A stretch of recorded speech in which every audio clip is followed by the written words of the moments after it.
Karena apa? Rohnya Adam pada saat itu hidup, ada hubungan. Karena roh Kristus ada di dalam, roh Bapa ada di dalam Adam. Tetapi ketika manusia jatuh di dalam dosa, roh itu meninggalkan Adam. Sehingga terjadi keterpisahan Adam kepada Bapa. Ada satu benteng, ada satu pemisah yang gak bisa ditembus oleh siapapun. Sehingga Adam dihalau dari Taman Eden. Sehingga dia melakukan pekerjaan keras sebagai manusia yang mengalami banyak hal-hal tantangan. Saudaraku yang terkasih, ketika manusia pertama Adam jatuh dalam dosa, dosa itu menjalar kepada semua orang, sampai kepada kita, bahkan kepada anak cucu orang, sampai kepada kita. Dosa itu berjalan. Oleh karena kesalahan Adam yang pertama, semua manusia telah berbuat dosa dan telah kehilangan kemuliaan Allah. Tetapi saudaraku yang terkasih, oleh karena kasih karunia Bapa kita di surga, Adam yang kedua, Yesus Kristus, yang jauh lebih besar kemuliaannya, yang jauh lebih besar kekuasaannya daripada dosa Adam.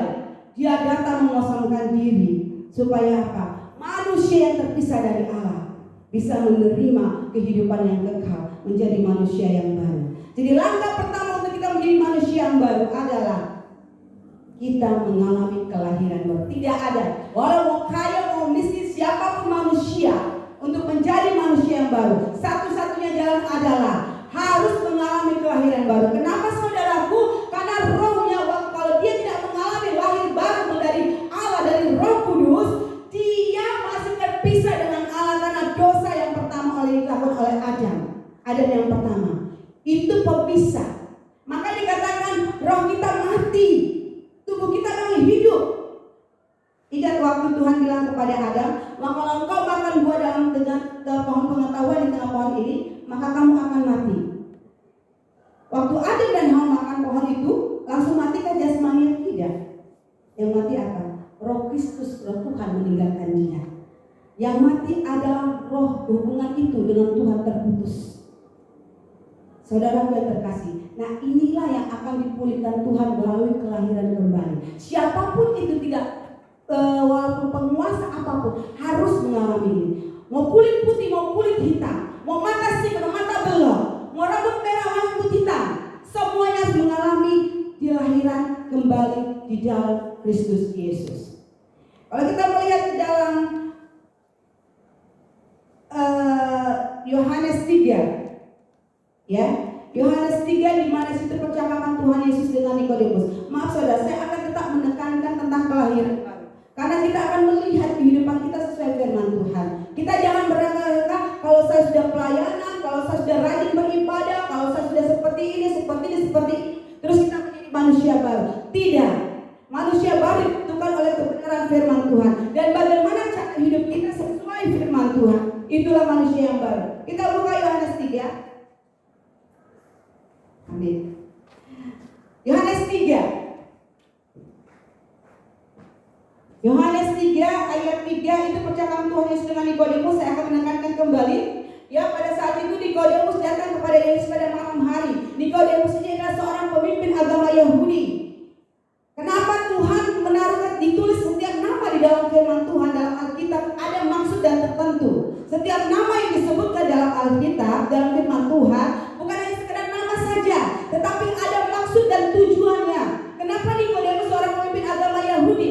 Nikodemus seorang pemimpin agama Yahudi. Tuhan mengambil standar seorang pemimpin agama yang tahu segala sesuatu tentang Taurat Tuhan, yang mungkin juga melanggar Taurat. Tetapi Yesus berkata, sekalipun engkau pemimpin agama, jika engkau tidak melakukan apa yang kuperintahkan, apa yang kuajarkan kepadamu, engkau tidak masuk dalam kerajaan surga, kerajaan Allah. Ya, di sini dikatakan waktu Nikodemus, seorang Farisi datang kepada Tuhan Yesus, ya, dia mengatakan dia takjub dan heran melihat perbuatan-perbuatan yang dilakukan oleh Tuhan dengan perbuatan-perbuatan yang ajaib. Tetapi waktu Nikodemus berkata kepada Tuhan Yesus, Guru, Rabi, kami tahu bahwa engkau datang sebagai guru yang diutus Allah, sebab tidak ada seorang pun yang dapat mengadakan tanda-tanda yang engkau adakan itu jika Allah tidak menyertainya. Yesus tidak tertarik dengan ucapan dari Nikodemus. Yesus tidak dengan pujian dari Nikodemus bahwa Yesus sudah melakukan banyak tanda-tanda yang ajaib dan dia tahu percaya bahwa Yesus itu dari Allah. Yesus menjawab seperti ini, aku berkata kepadamu, sesungguhnya jika seorang tidak dilahirkan kembali, ia tidak dapat melihat kerajaan Allah.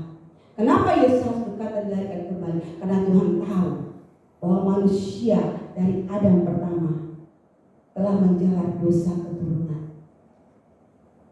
Dan itu harus dipulihkan melalui apa? Kelahiran kembali. Nikodemus gak mengerti kenapa karena tidak ada Roh Kudus dalam hidupnya.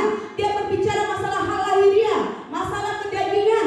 Dia katakan, guru, bagaimana saya yang sudah tua ini, yang sudah dianggutan, harus masuk lagi ke rahim ibu saya. Ibu saya mungkin sudah tidak ada. Mungkin diperkirakan pada saat itu Nikodemus berumuran di atas 80 tahun, 80-an mungkin. Saya bagaimana harus masuk dalam rahim ibu saya? Yesus mau berbicara masalah rohani, masalah kehidupan yang kekal, tetapi Nikodemus berbicara menanggapi secara lahiriah, kedagingan.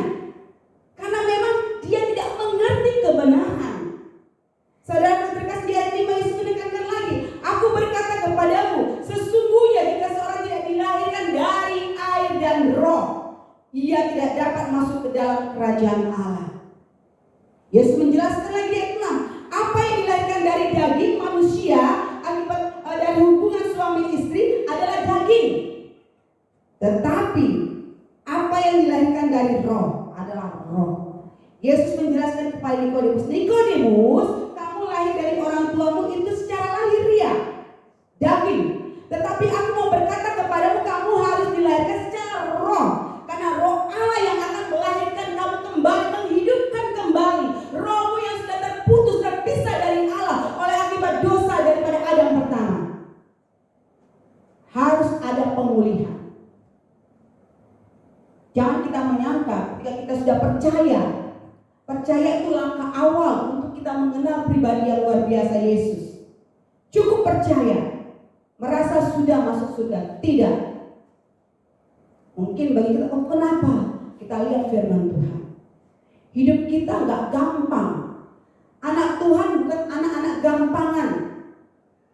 Anak Tuhan harus benar-benar menjadi anak Tuhan, ahli warisnya Tuhan, yang dipimpin oleh Roh Tuhan. Anak Tuhan bukan sekedar saya masuk ke gereja, besok saya pergi kemana suka hati saya. Tidak. Anak Tuhan harus taat kepada Roh Tuhan, kepada pimpinan Tuhan. Anak Tuhan harus sesuai kebenaran. Maka kita kembali ke firman Tuhan. Yesus berbicara kepada Nikodemus, sesungguhnya kamu harus dilahirkan dari air dan roh. Ayat ke-7, Yesus berbicara lagi, janganlah engkau heran, karena aku berkata kepadamu, kamu harus dilahirkan kembali. Kata harus bukan pilihan, tidak pilihan, no choice. Harus kewajiban. Kita enggak bilang, enggak aku mau cukup dibaptis saja. Tidak, aku mau cukup terima Roh Kudus saja. Tidak. Dikatakan di sini, kamu harus dilahirkan kembali. Apa itu dilahirkan kembali, saudara yang terkasih? Dikatakan di ayat 5, kamu harus dilahirkan dari air dan roh. Mungkin kita sudah tahu, lahir dari air adalah baptisan. Lahir dari roh adalah penuh Roh Kudus. Betul. Tidak semua orang dibaptis sudah terima Roh Kudus. Tidak. Jadi kita harus melakukan sesuai yang diajarkan Tuhan. Kita dibaptis dan terima Roh Kudus. Tapi langkah awalnya apa, saudara yang terkasih? Kelahiran baru diawali dengan pertobatan, memberi diri baptis dan menerima Roh Kudus. Kita buka Kisah Rasul 2 ayat 37-38. Khotbah Petrus. Kisah mungkin saudara buka, kita berinteraksi, buka firman Tuhan, supaya apa? Ketika kita membuka firman, kita membaca, kita mendengar, maka itu timbul iman. Kita bisa mengerti firman Tuhan. Kalau kita cuma mendengar, bengong dan tidak membuka firman Tuhan, itu sedikit sekali dia masuk bersama dalam pikiran kita. Amin. Mungkin berapa persen? Mungkin 1, berapa persen. Tetapi ketika kita berinteraksi baca firman Tuhan, kita mulai mendengar, kita membaca firman Tuhan, itu akan menimbulkan iman kita. Amin, saudaraku. Kisah Rasul 2 ayat 37-38. Itu khotbah Petrus. Siapa yang dapat boleh baca?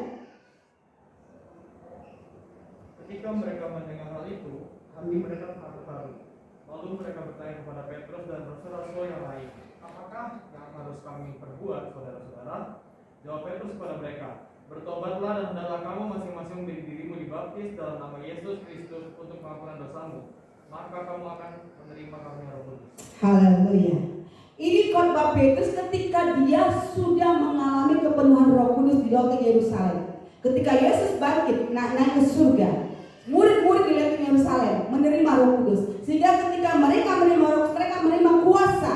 Kuasa itulah yang memampukan Petrus untuk mulai bersaksi dan berkhotbah, memberitakan Injil kebenaran, memberitakan Injil keselamatan. Sebelum Petrus menerima Roh Kudus, waktu Yesus ditangkap, Yesus sudah berbicara bahwa Petrus akan menyangkali dia 3 kali sebelum ayam berkokok. Di Petrus ketakutan. Karena apa? Karena di situ belum ada Roh Kudus. Roh Kudus akan turun ketika Yesus bangkit naik ke surga. Berbeda. Petrus dia orang yang berani, yang orang orang yang suka ceplas-ceplos, yang orang yang suka mau membela Tuhan. Waktu itu pernah sampaikan Pak Gembala ketika Tuhan Yesus katakan bahwa anak manusia akan mati dan disalibkan. Petrus bilang jangan hal itu terjadi.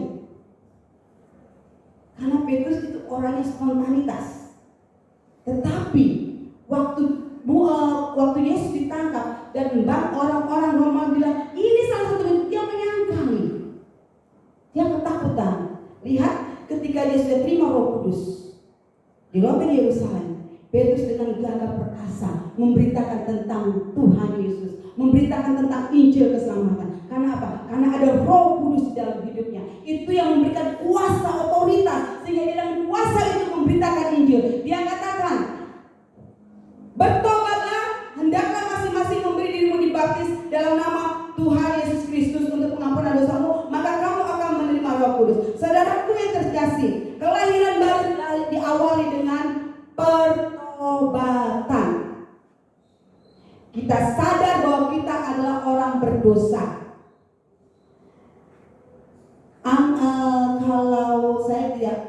Kalau ada anak kecil dibaptis, itu bukan dibaptis namanya, diserahkan, diberikan sama seperti Yesus. Yesus waktu umur 8 hari dibawa oleh Maria dan Yusuf ke bait Allah untuk didoakan, tidak dibaptis. Karena baptisan itu diawali dengan pertobatan. Tidak sejuk-sejuk orang dibaptis, tapi diawali dengan kedepan pertobatan. Kenapa? Sadar bahwa saya adalah orang berdosa. Sadar bahwa hidup saya sudah kotor, hidup saya sudah Tuhan tidak suka lagi melihat hidup saya sudah banyak melakukan hal-hal yang naif, yang kotor, dosa yang banyak saya lakukan. Dan saya sadar, saya butuh Tuhan, saya butuh untuk keselamatan. Tanpa kesadaran, tanpa pertobatan, lalu orang dibaptis, itu tidak sesuai firman Tuhan. Langkah awal untuk orang dilahirkan kembali, salah satunya adalah mulai dari pertobatan. Bagaimana bertobat? Ketika Injil diberitakan, kebenaran firman disampaikan. Waktu Petrus memberitakan Injil, lalu orang-orang itu dikatakan, ketika mereka mendengar hal itu, hati mereka sangat terharu. Mereka merasa, oh ini kebenaran yang sesungguhnya. Kami dulu ikut menganiaya tentang Yesus yang disalibkan itu. Lalu mereka katakan, apakah yang harus kami perbuat, saudara-saudara? Petrus berkata, bertobatlah. Langkah pertama, seseorang dapat dilahirkan kembali, bertobat. Bertobat, sadar bahwa kita adalah orang berdosa. Langkah kedua, memberi diri dibaptis. Langkah pertama berdosa, yang pertobatan itu kita buka dari Efesus 4 tadi, maaf sebelum langkah keduanya. Efesus 4 tadi, ayat 17, 19, ya. Kita harus balik dari hidup kita yang seperti ini. Sebab itu kukatakan dan kutegaskan ini kepadamu di dalam Tuhan, jangan hidup lagi sama seperti orang-orang tidak mengenal Allah. Dulu kita seperti ini, kita sadar kita orang tidak mengenal Allah. Pengertian kita yang gelap, jauh dari persekutuan dengan Allah. Kita bodoh, kita mempunyai hati yang dekil, perasaan kita sudah tumpul, kita hidup dengan hawa nafsu, dengan serakah, mengerjakan segala sesuatu dengan keinginan kita sendiri, berjuang ingin mendapatkan sesuatu dengan keinginan kita sendiri, kita gak peduli orang lain. Itu kehidupan kita yang kita sadar, kita harus bertobat dari hal itu. Lalu kita akan memberi diri dibaptis. Dibaptis bukan paksaan. Dibaptis bukan aturan gereja. Saya sering mendengarkan banyak orang berdatang ini, saya sudah dibaptis, Bu, waktu saya umur 12 tahun. Karena aturan gereja saya, setiap anak yang usia 12 tahun harus dibaptis. Dulu saya pernah ada di satu gereja, waktu dibikin acara baptisan, terus waktu itu anak saya Jeremia Joshua itu umur udah 12 tahun, saya dibilang sama pendeta, ayo dong Bu, anaknya dibaptis.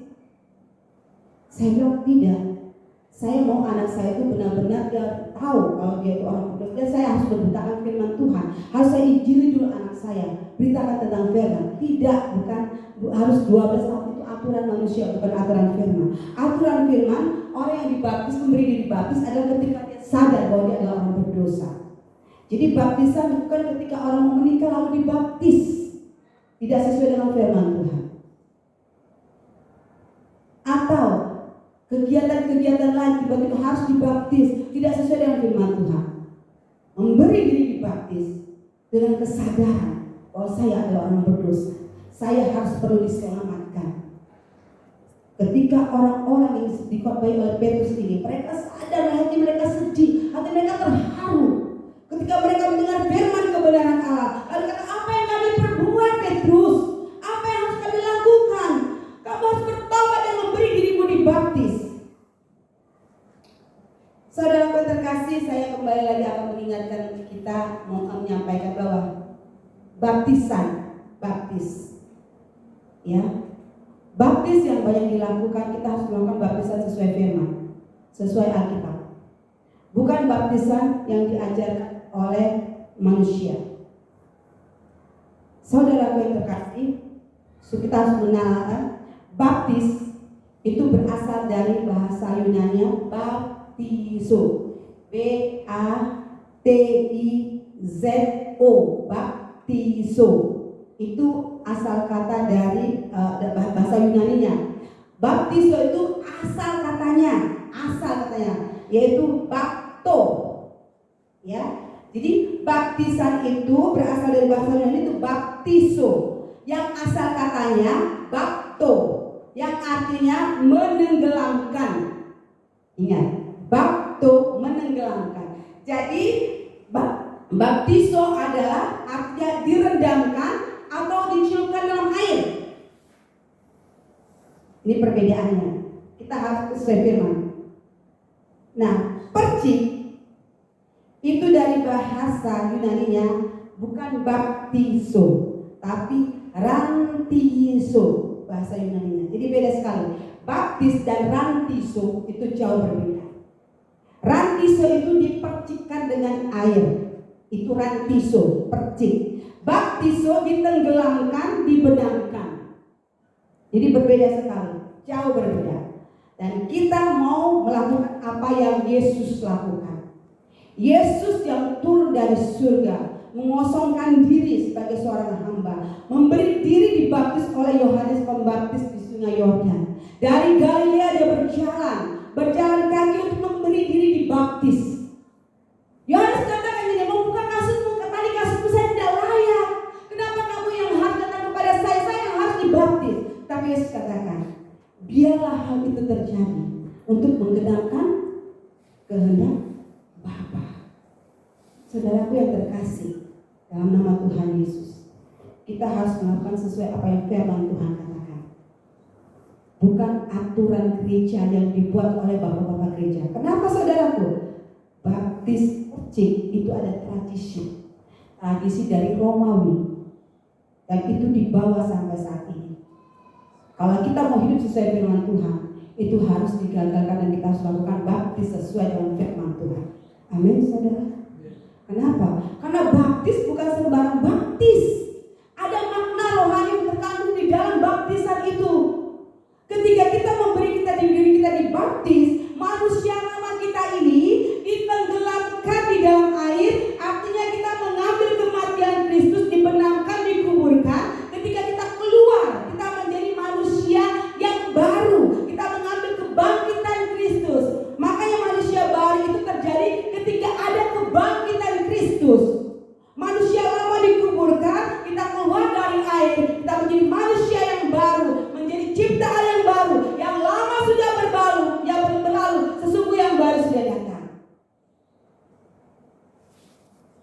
bukan sekedar baptis dicelupkan dalam air, tapi ada makna yang luar biasa di dalamnya.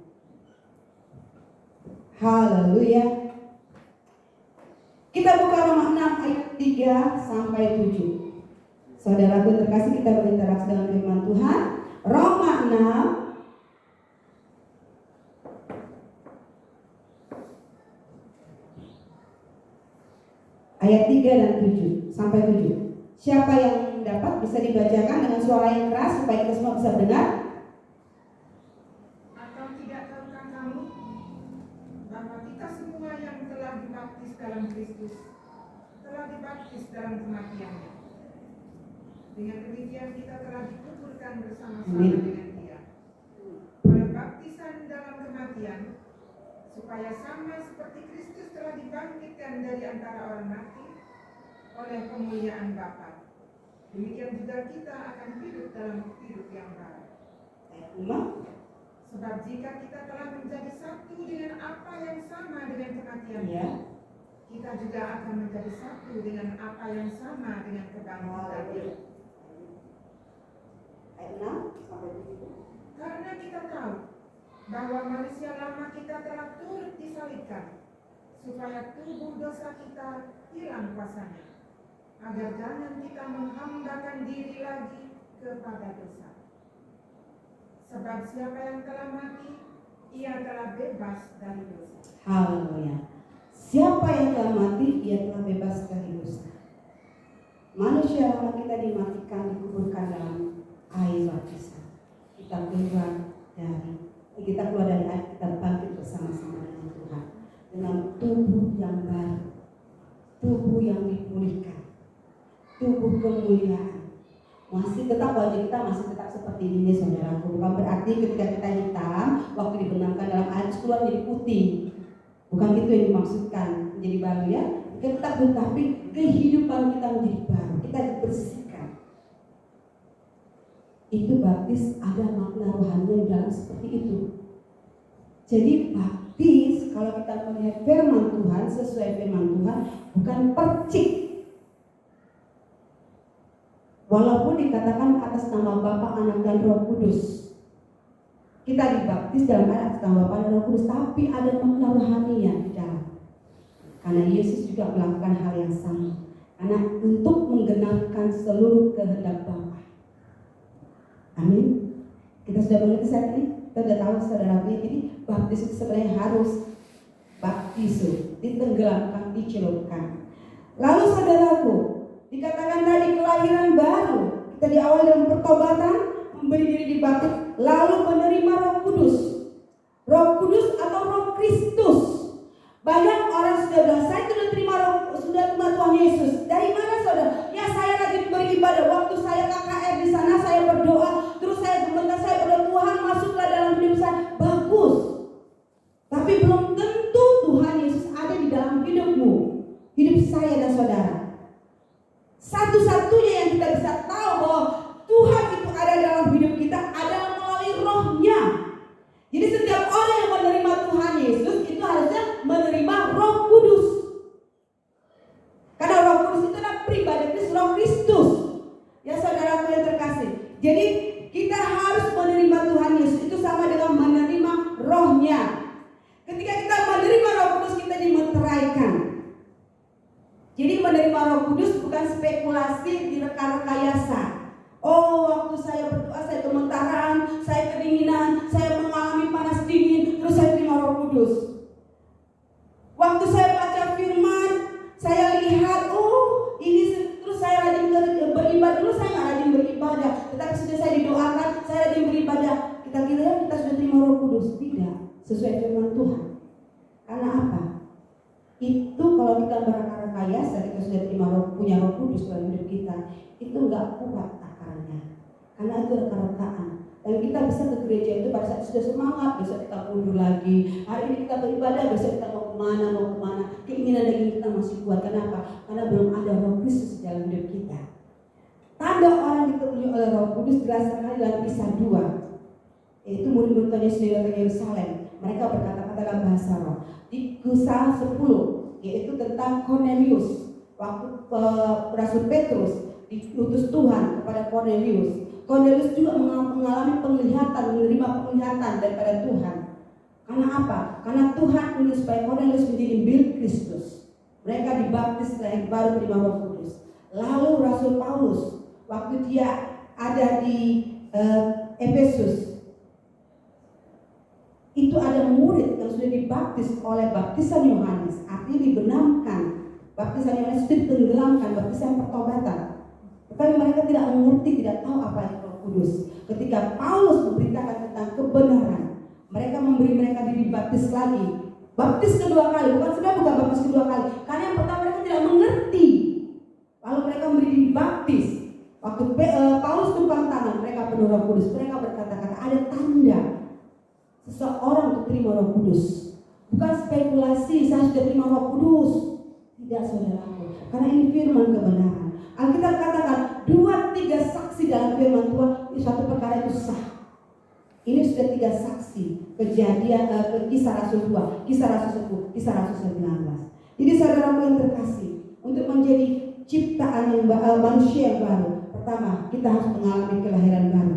Diawali dengan pertobatan, diawali diri dibaptis, lalu menerima Roh Kudus. Ketika kita menerima Roh Kudus, bukan sekedar hanya menerima, ada kuasa di dalam ketika kita menerima Roh Kudus. Kenapa saudaraku? Ketika kita menerima Roh Kudus, kita sama jadi milik Kristus. Ketika kita menerima Roh Kudus dengan tanda kita berbahasa roh, kita sama menjadi ahli waris kerajaan surga. Kita sama menjadi anak-anak Allah, sehingga kita bisa menyebut ya Aba, ya Bapa. Sama ketika Tuhan Yesus keluar dari air, lalu langit terbuka, turunlah burung seperti Roh Kudus seperti burung merpati dan berkata, inilah anak yang kukasihi dan kepadanya aku sudah berkenan. Itulah meterai yang menjadikan bahwa dia Yesus milik Kristus. Dan kalau kita katakan Yesus kan memang milik Tuhan, milik anak Bapa. Tetapi kenapa dia lakukan itu? Karena itu sebagai contoh bagi kita. Ketika kita keluar dari air, kita bukan memberi diri kita dibaptis dengan dasar kita bertobat bahwa kita sadar bahwa kita adalah orang berdosa. Kita meminta kepada Bapa untuk kita dipenuhi Roh Kudus. Kita buka saudaraku, Matius 3 tadi tentang Tuhan Yesus, Roma 8 ayat 9. Roma 8 ayat 9. Itu ada perikop yang juga oleh Roh.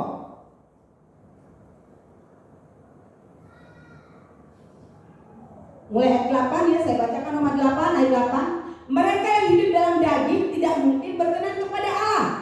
Tetapi kamu tidak hidup dalam daging, yaitu manusia yang baru ini, melainkan dalam roh, jika memang roh Allah diam di dalam kamu.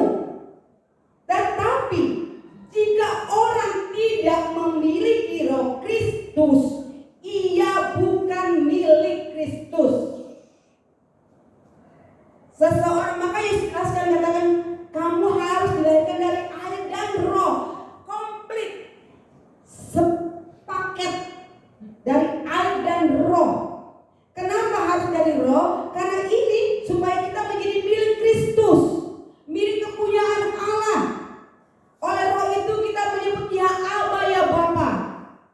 Efesus 1 ayat 13-14 itu jelas sekali tanda meterai.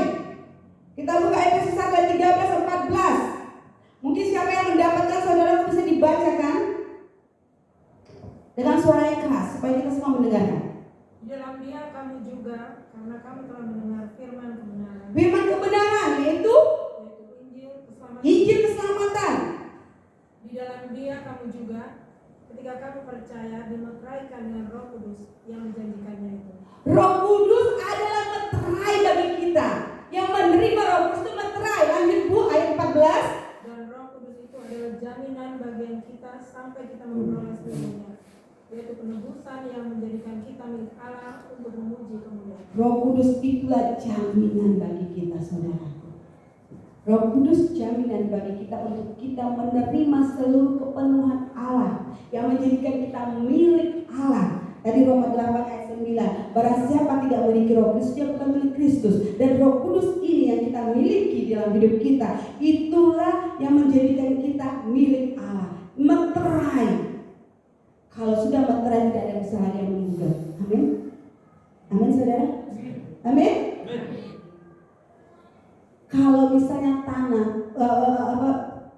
beli tanah harus ada meterainya. Orang mau pinjam uang ke bank juga harus ada meterai. Karena itu tanda sah. Jadi saudara yang terkasih, untuk kita menerima Roh Kudus itu menjadikan kita sah menjadi milik Kristus, menjadikan kita sah menjadi ahli waris, untuk menerima semua kepenuhan Allah di dalam kehidupan kita. Ini langkah awal untuk menjadi manusia yang baru, mengalami kelahiran kembali. Yang kedua, jadi kita bisa cek hidup kita, saudaraku yang terkasih, sesuai firman Tuhan. Bukan apa kata pendeta, apa kata gereja, tapi lihat firman Tuhan Alkitab. Karena firman Tuhan ini adalah ya dan amin. Pada mulanya adalah firman. Firman itu bersama-sama dengan Allah, dan firman itulah adalah Allah sendiri, pribadi Allah sendiri. Jangan kita terkecoh dengan banyak pengajaran-pengajar di akhir zaman. Kenapa kita terkecoh? Karena kita tidak mengerti firman Tuhan. Kalau kita tahu firman Tuhan, kita akan hidup sesuai firman Tuhan. Mau orang bilang apapun kita mau lakukan, hanya lakukan hanya firman Tuhan. Karena yang akan datang menjemput kita adalah Tuhan sendiri yang memiliki firman itu, pribadi itu sendiri. Yang akan menghakimi kita adalah firman. Amin saudara. Bukan gereja yang menghakimi kita, tapi firman Tuhan yang menghakimi kita. Amin. Haleluya. Mari sekarang saudaraku kita cek apakah kita sudah lahir baru. Apakah kita sudah manusia baru?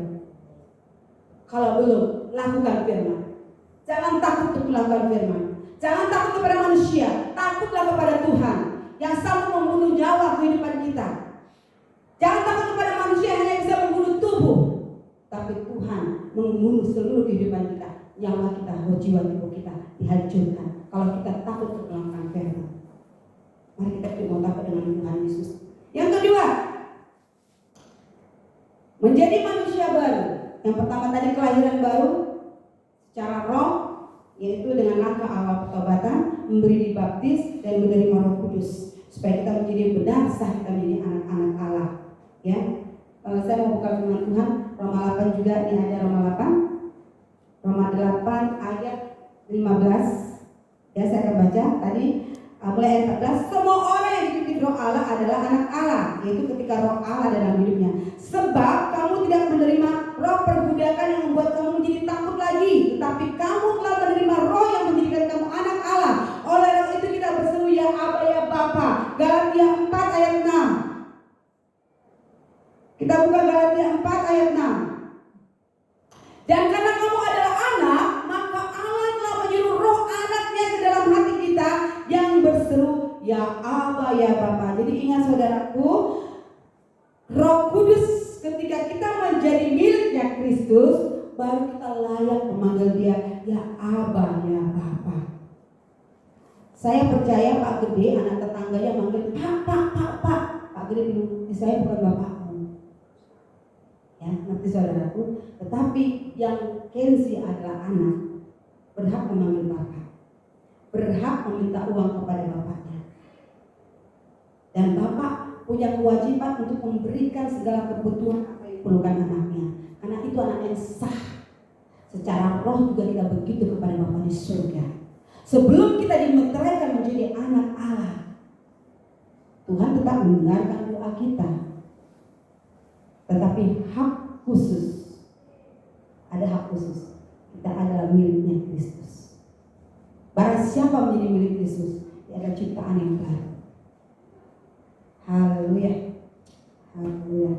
Kita buka yang kedua, hidup dipimpin oleh Roh Kudus. Hidup dipimpin oleh Roh Kudus. Bagaimana hidup kita dipimpin oleh Roh Kudus? Saudara yang terkasih, kita memberi hidup kita dipimpin oleh Roh Kudus. Galatia 5 ayat 25. Kita buka sama-sama saudaraku, Galatia 5 ayat 25. Siapa dapat bisa baca?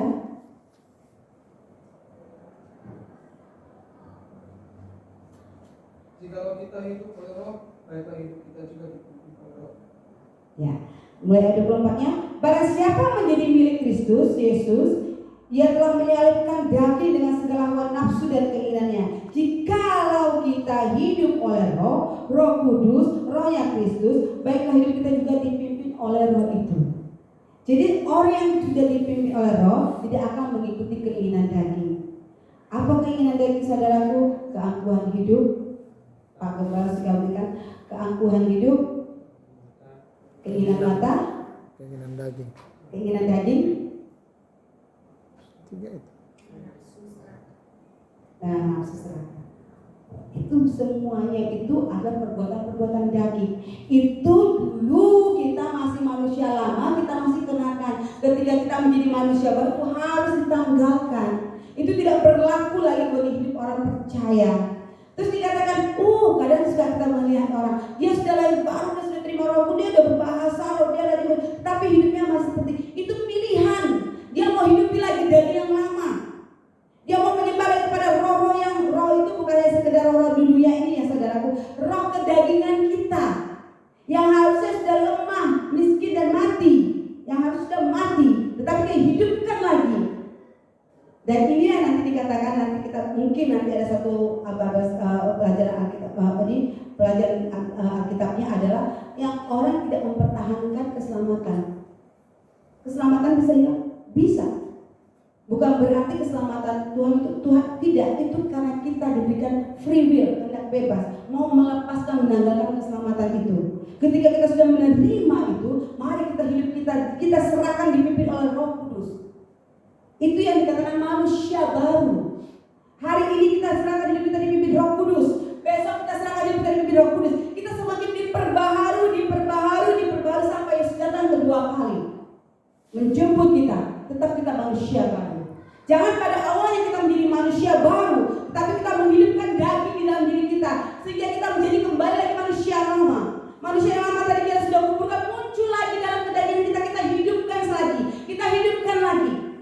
Itu kita tidak menjadi manusia yang baru. Akhirnya pada Yesus kali datang kedua, kita hilang keselamatan.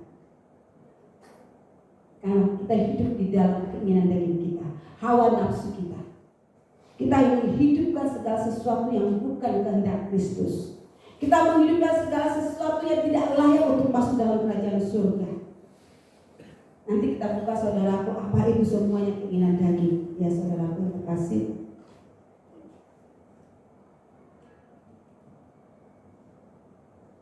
untuk dipimpin, untuk hidup dipimpin oleh Roh Kudus. Yang pertama, jadi menjadi manusia baru, langkah awalnya adalah yang pertama, mengalami kelahiran baru. Ya saudaraku, kelahiran baru diawali dengan pertobatan, memberi diri dibaptis dan terima Roh Kudus, menjadi berterai bahwa kita sah menjadi anak Tuhan, menjadi anak Allah, menjadi orang yang sudah diperbarui. Yang kedua, menjadi manusia baru adalah hidup dipimpin oleh Roh Kudus. Cara hidup kita harus berubah. Yang pertama sekali harus berubah adalah dalam pikiran. Pikiran kita ini harus diubah. Dulu pikiran kita pikiran yang lama. Saudaraku yang terkasih di dalam nama Tuhan Yesus Kristus, peperangan itu terjadi dalam pikiran. Hal-hal yang kita melakukan segala sesuatu itu dalam pikiran. Kita pertimbangan. Saya mau sampaikan yang pertama, untuk kita bisa dipimpin oleh Kudus, mulai belajar mengenal Kristus Yesus.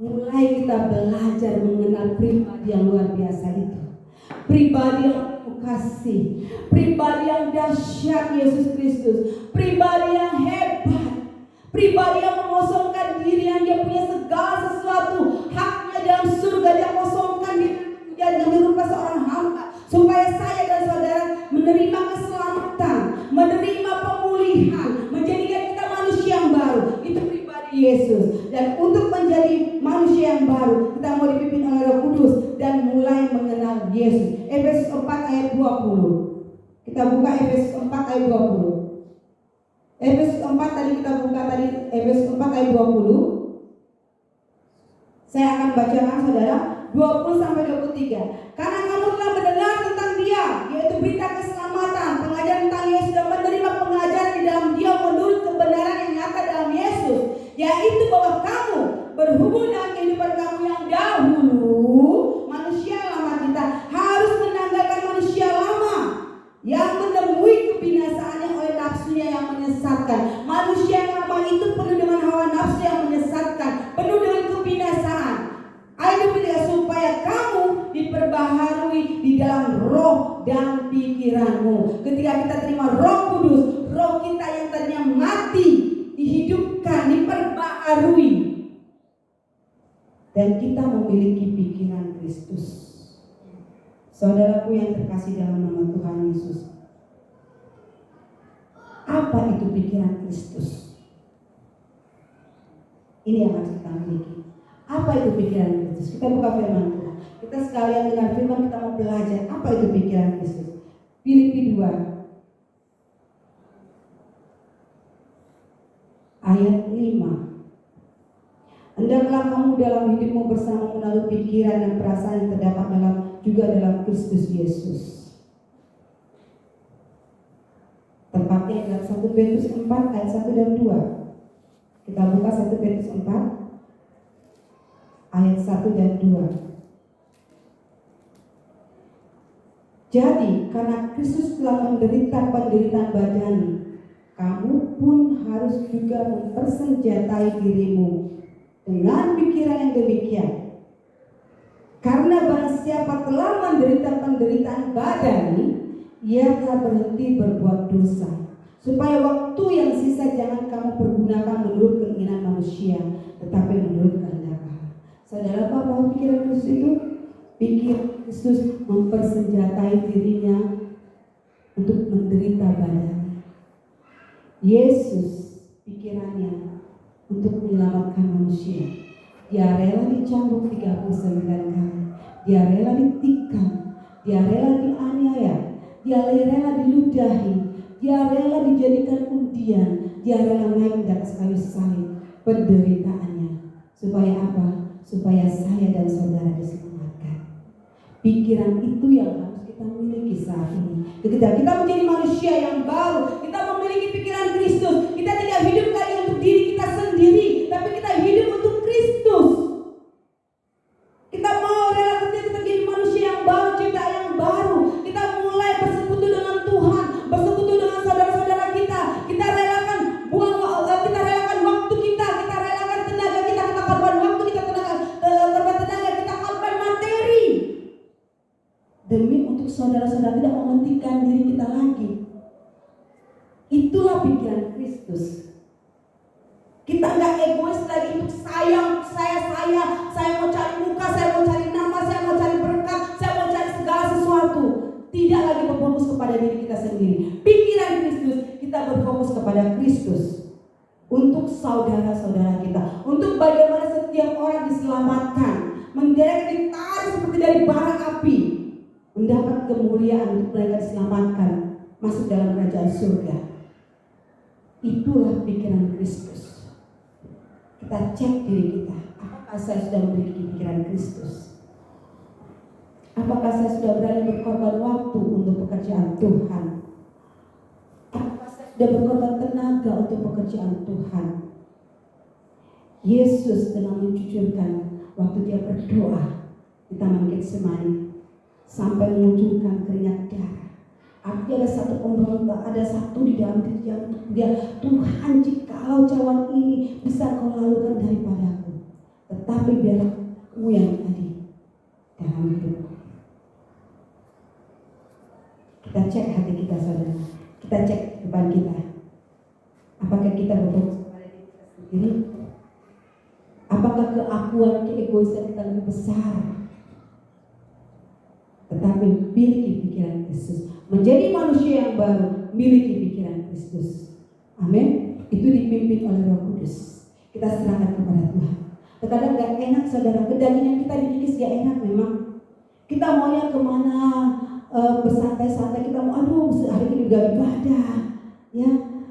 Besok ibadah lagi, Minggu ibadah lagi, Rabu ibadah, Kamis ibadah, Sabtu ibadah lagi, ini lagi ibadah, terus diajak kunjungan sama Pak Gembala. Aduh, capek dari pagi sampai malam. Berlala, berpanas-panas, jalan kaki, turun-turunan, naik-naikan. Tapi saudara, upahmu besar di surga. Manusia gak melihat itu. Manusia yang melihat penderitaan. Mengikuti Yesus bukan enak. Mengikuti Yesus penuh penderitaan. Filipi 1:29. Sebab kepada kamu dikaruniakan bukan saja untuk percaya kepada Kristus, melainkan juga untuk menderita untuk Dia.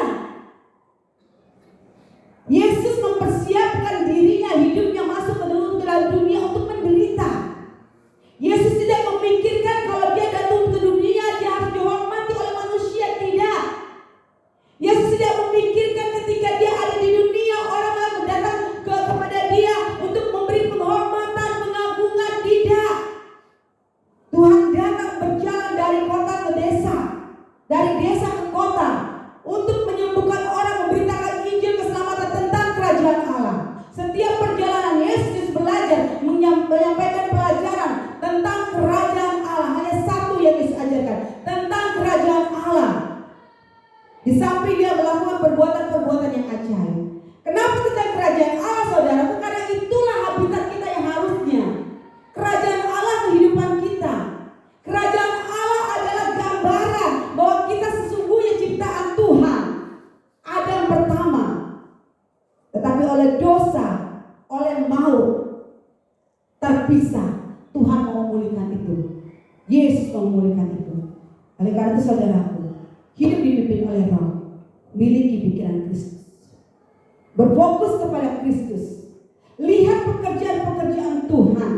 Jangan berfokus kepada diri kita sendiri, kehendak kita, keinginan kita, kedagingan kita. Kalau saya melayani Tuhan, apa yang saya dapatkan? Kalau saya jadi guru sekolah itu, apa yang saya dapatkan? Kalau saya jadi pemimpin, apa yang saya dapatkan? Saudaraku, ini di mimbar bukan untuk ajar kita show. Mimbar adalah bagian kita untuk melayani Dia. Amin. Di mimbar ini kita mau mengakui bahwa kita tidak ada arti apa-apa di hadapan Tuhan. Banyak orang melakukan di mimbar merasa hebat, supaya orang melihat saya hebat, supaya orang tahu kepintaran saya. Orang pimpin pujian supaya tahu orang saya suara yang bagus, baik musik supaya saya orang tahu keahlian saya. Atau satu waktu saya nanti diundang ke sana lagi. Atau orang lihat saya akan diundang ke sana. Nah itu saudara, bukan itu. Saya banyak melihat hal itu di Jakarta, di sini nggak ada. Di Jakarta banyak saudara. Banyak sekali. Orang mau firman Tuhan, kalau dia firman pasang tarif. Orang mau menjadi WL, worship leader pasang tarif. Saya tahu saudaraku. Saya tahu. Saya banyak hal bertemu dengan hamba Tuhan hebat di Jakarta. Dengan WL yang hebat, dengan artis-artis yang hebat. Miliki pikiran Kristus. Ketika engkau melayani Tuhan, bukan untuk dirimu sendiri, tetapi untuk Tuhan. Amin saudara. Amin. Mau memiliki pikiran Kristus? Mau kita tanggalkan keinginan daging kita? Mau kita lepaskan ke hobi kita yang mungkin membuat kita saya harus lebih ini daripada Haleluya. Yesus menanggalkan, mengosongkan dirinya untuk berubah seorang hamba, untuk mati di atas kayu salib. Pikiran Kristus. Yang kedua, mulai kita menanggalkan karakter manusia yang lama kita, yang tadi ketika kita diciptakan yang baru, jangan lagi kita mengenakannya. Kita kalahkan, kita hancurkan karakter kita. Kita buka Efesus lagi lanjutannya, Efesus 4 ayat 24 mulai. Manusia, Efesus 4 yang tadi kita baca ayat 24. Haleluya. Dan mengenakan manusia yang baru, manusia baru yang telah diciptakan menurut kehendak Allah di dalam kebenaran dan kekudusan yang sesungguhnya. Karena itu buanglah dusta dan berkatalah benar seorang kepada yang lain, karena kita ini adalah sama anggota keluarga Allah, saudara. Jangan ada dusta di antara kita. Belajar untuk berkata jujur sesuai firman Tuhan. Jujur menegur orang dengan kasih, itu jujur.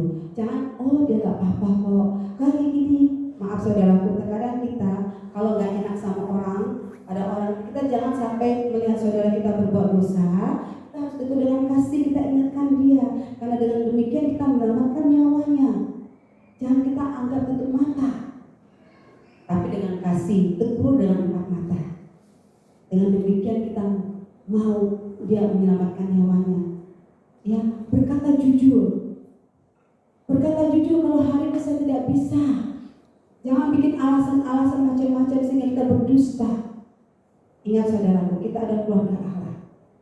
Ya, mulai kita berkata jujur satu dengan berkata dengan penuh kasih. Jangan ada dusta di antara kita. Dikatakan lagi di sini, apabila kamu menjadi marah, janganlah kamu berbuat dosa. Janganlah matahari terbenam sebelum padam amarahmu. Kalau kita mengalami satu amarah, emosi atau sesuatu, ingat saudaraku, kita manusia yang baru. Tahu di pikiran kita bahwa saya adalah manusia yang baru. Mulai berdamai dengan saudara-saudara kita. Amin. Karena dikatakan, janganlah engkau membawa persembahan kepada Tuhan terus kamu mengingat kesalahan saudaramu. Tuhan katakan, pergilah balik dulu, selesaikan masalahmu dengan saudaramu, baru engkau datang kepadaku. Jangan kita dengan hati yang dongkol, dengan yang marah, terus kita enak-enak melayani Tuhan. Tuhan terima enggak saudara? Hati kita, kalau kita ada sesuatu yang kita lakukan yang tidak baik kepada saudara kita, mari kita berdamai, selesaikan dulu. Karena persembahan kita itu tidak layak di hadapan Tuhan. Tuhan katakan, tinggalkan persembahanmu, berdamai dengan saudara. Amin. Itu firman yang berbicara. Jadi jangan kita amarah berdalam lama-lama ya saudara. Terus dikatakan lagi, dan janganlah beri kesempatan bagi iblis. Ingat, iblis suka mencuri. Ya, iblis itu tipu dayanya banyak sekali. Dia nggak berkuasa, dia nggak ada kuasa lagi saudaraku. Ingat, iblis nggak ada kuasa.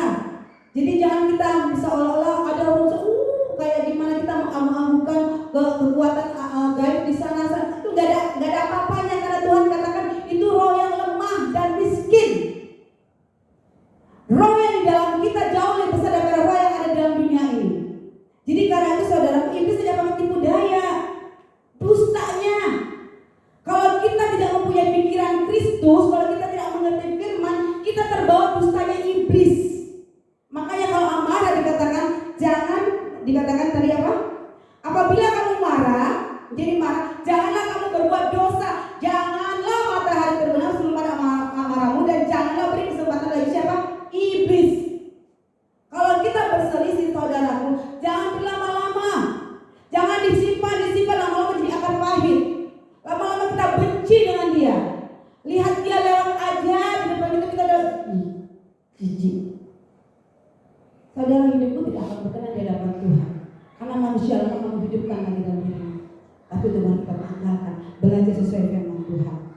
Lalu dikatakan ayat 29, ayat 28. Orang yang mencuri janganlah dia mencuri lagi, tetapi baiklah ia bekerja keras melakukan pekerjaan yang baik dengan tangannya sendiri supaya dapat membagikan sesuatu kepada orang yang berkekurangan. Artinya saudaraku yang terkasih, yang ya ini berbicara pada mungkin orang mencuri sesuatu, ya jangan dia mencuri lagi, dia harus tanggalkan itu untuk mencukupi kebutuhannya. Mulai bekerja apapun yang kamu kerjakan dengan tanganmu, ingat Tuhan akan memberikan keberhasilan. Tuhan tidak biarkan kita hamba Tuhan sudah jadi full timer terus kita nggak perlu lagi bekerja. Ya saudaraku, kita percaya Tuhan berkati kita. Sangat percaya saya, Tuhan berkati kita.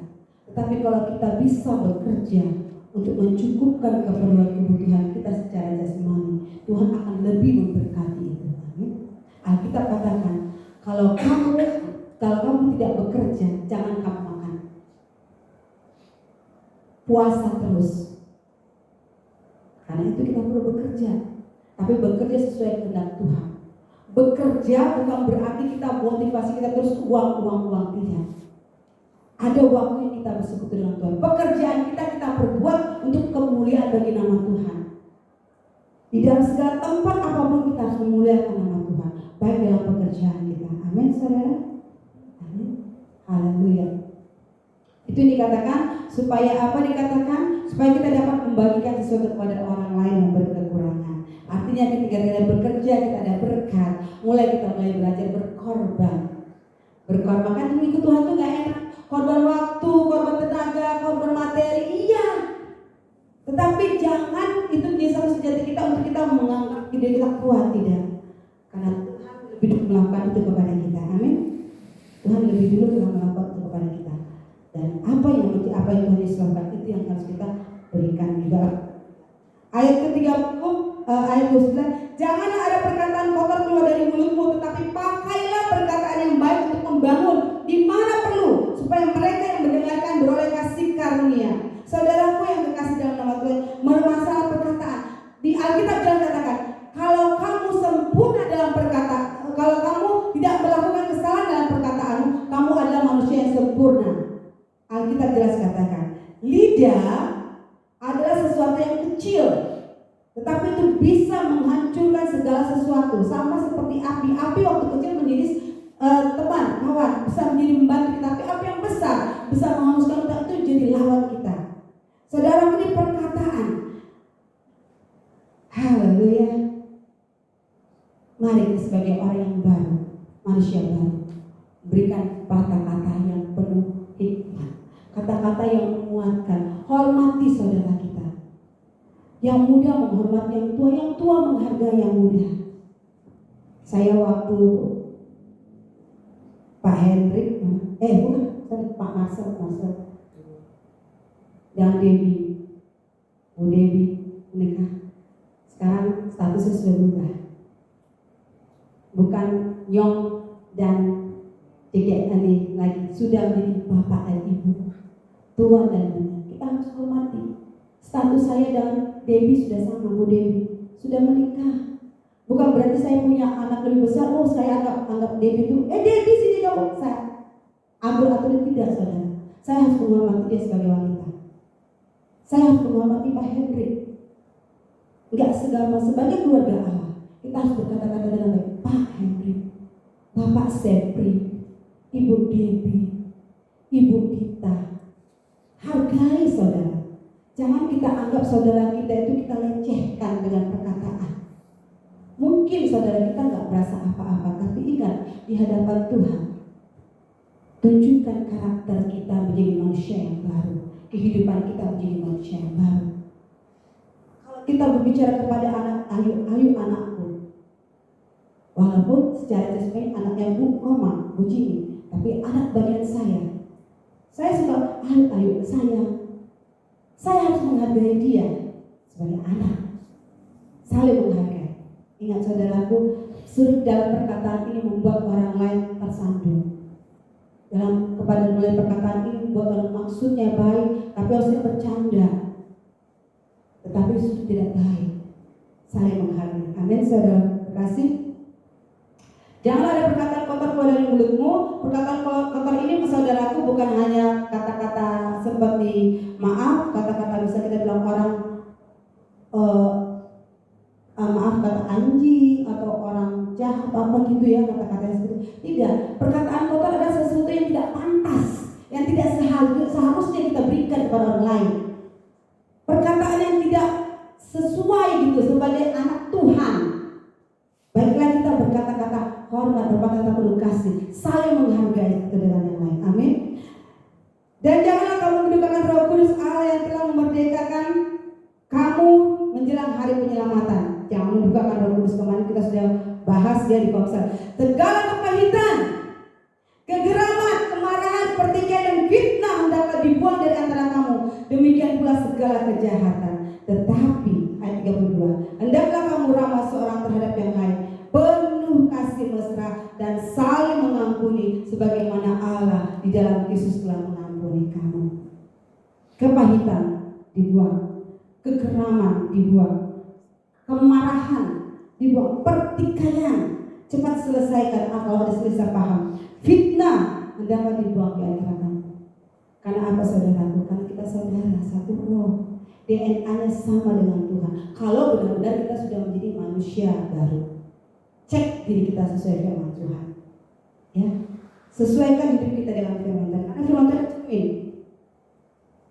Supaya kita menjadi sama dengan Kristus, ini firman Tuhan harus kita ikuti. Gambar Kristus. Haleluya, saudaraku. Jadi untuk menjadi manusia yang baru, saudara sudah melihat, sudahkah saya sama seperti firman Tuhan? Ya, saya rangkum bahwa kelahiran baru diawali dengan pertobatan. Memberi diri baptis dan terima Roh Kudus, ciri-ciri manusia yang baru lahir baru. Yang kedua, menerima Roh Kudus, memiliki pikiran Kristus, dan menanggalkan semua hal-hal kedagingan yang sesuai dengan kerajaan Allah. Amin. Haleluya. Biar firman Tuhan ini menjadi perlindungan kita dan kita tunjukkan hidup kita apakah kita sudah menjadi sama seperti Kristus. Karena saudaraku, semua kita adalah satu dengan Tuhan. Amin. Engkau adalah saudaraku dan saya adalah saudaramu. Amin. Terima kasih buat firman Tuhan. Mari kita bersatu hati dalam doa. Terima kasih Bapa yang sungguh baik dalam surga. Kami bersyukur kalau hari ini Kau telah berbicara di tengah-tengah kami sebagai satu keluarga Allah, supaya kami menjadi manusia baru sesuai firman Tuhan. Engkau menginginkan kami Tuhan. Engkau menginginkan kami sejak dunia dijadikan Bapa. Engkau telah memilih kami untuk menjadi bilangan orang yang diselamatkan. Sehingga ketika kami ada di tempat ini Tuhan, bukan satu kebetulan Tuhan.